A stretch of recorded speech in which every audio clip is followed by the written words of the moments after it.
श्रीमन नारायण नारायण हरि हरि।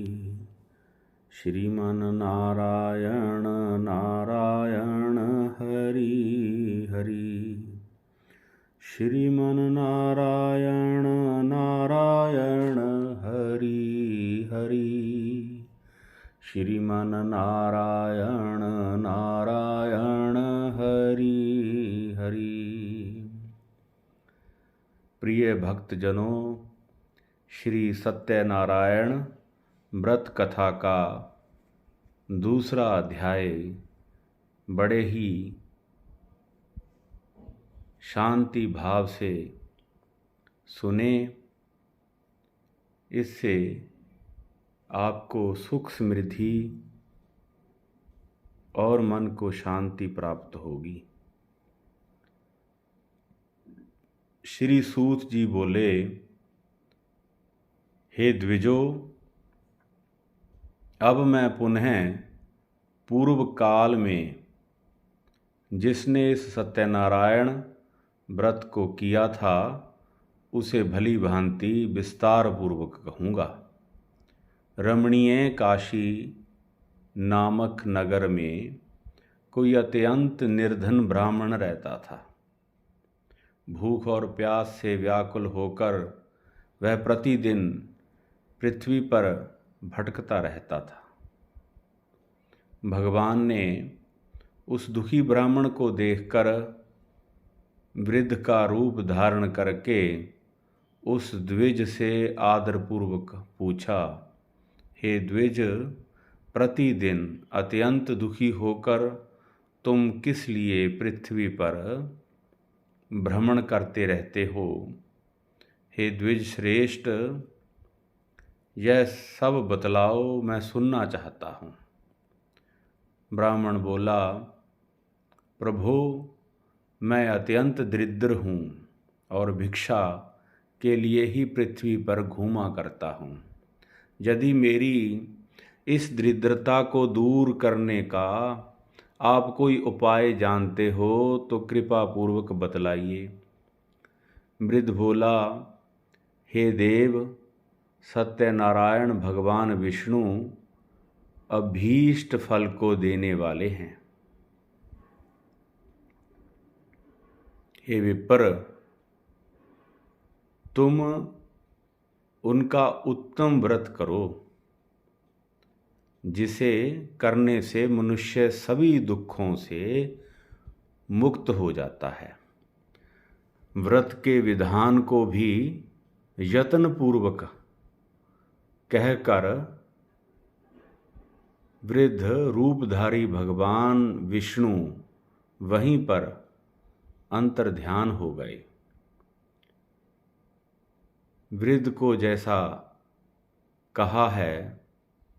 वृद्ध ने जैसा कहा है उस व्रत को अच्छी प्रकार से मैं वैसे ही करूँगा। यह सोचते हुए उसको रात में नींद नहीं आई। अगले दिन प्रातःकाल उठकर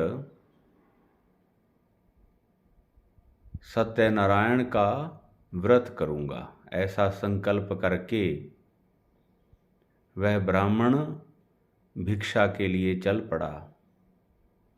उस दिन भिक्षा में बहुत सा धन प्राप्त हुआ।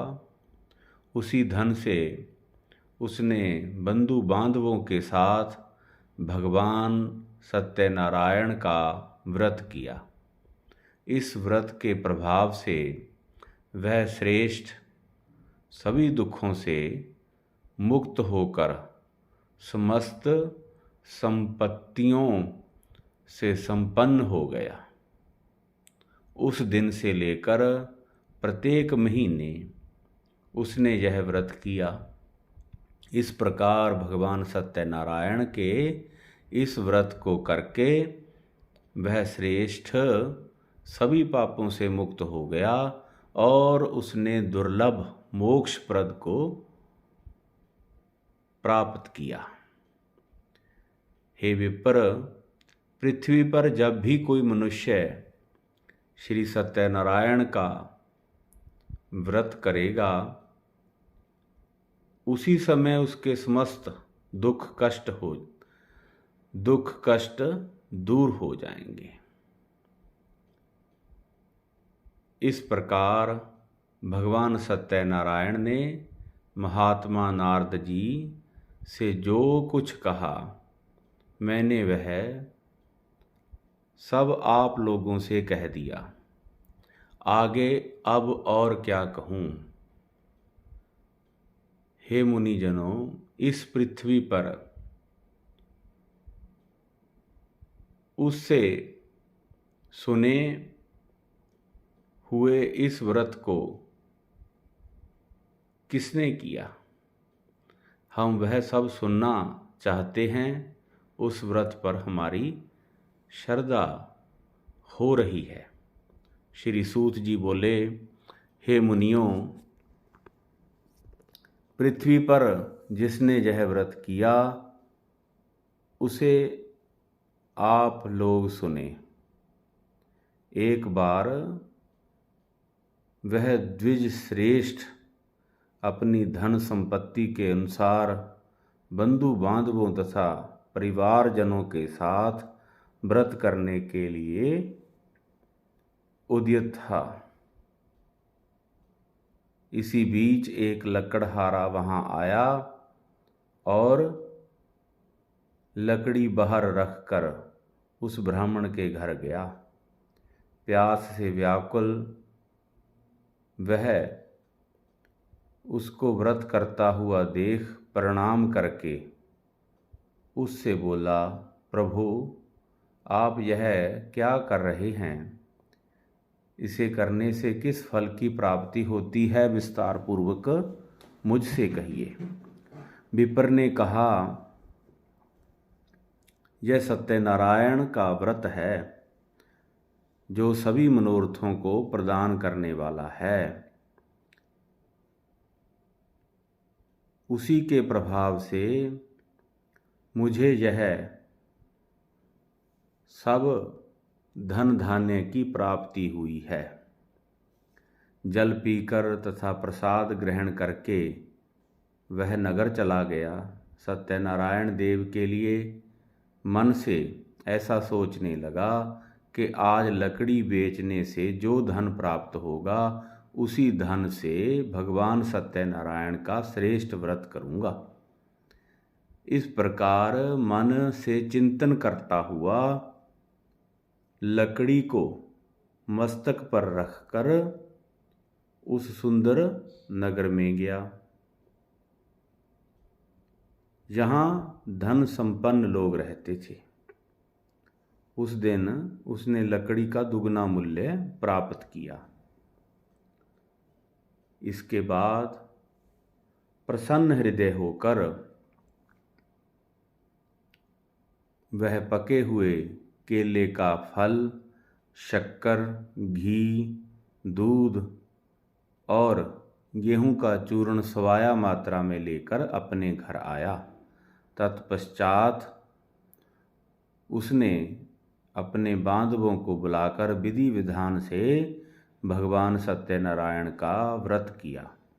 उस व्रत के प्रभाव से वह धन पुत्र से संपन्न हो गया और इस लोक में अनेक सुखों का उपभोग कर अंत में सत्यपुर अर्थात वैकुंठ लोक चला गया। तो भक्तजनों, यह था सत्यनारायण व्रत कथा का दूसरा अध्याय। जिस प्रकार उस ब्राह्मण और उस लकड़हारे के लिए सत्यनारायण व्रत कथा एक शक्तिशाली कथा साबित हुई, उनके दुखों का और कष्टों का दूर होना आपने सुना। उसी प्रकार आप सभी के भी दुख और कष्ट दूर हों, मन को शांति मिले, धन धान्य पुत्रों की औलाद की प्राप्ति हो, ऐसी हमारी कामना है। सभी प्रेम से कीर्तन करेंगे। श्रीमन नारायण नारायण हरि हरि। श्रीमन नारायण नारायण हरि हरि। श्रीमन नारायण नारायण हरि हरि। श्रीमन नारायण नारायण हरि हरि। श्रीमन नारायण नारायण हरि हरि। श्रीमन नारायण नारायण हरि हरि। श्रीमन नारायण नारायण हरि हरि। श्रीमन नारायण नारायण हरि हरि। श्रीमन नारायण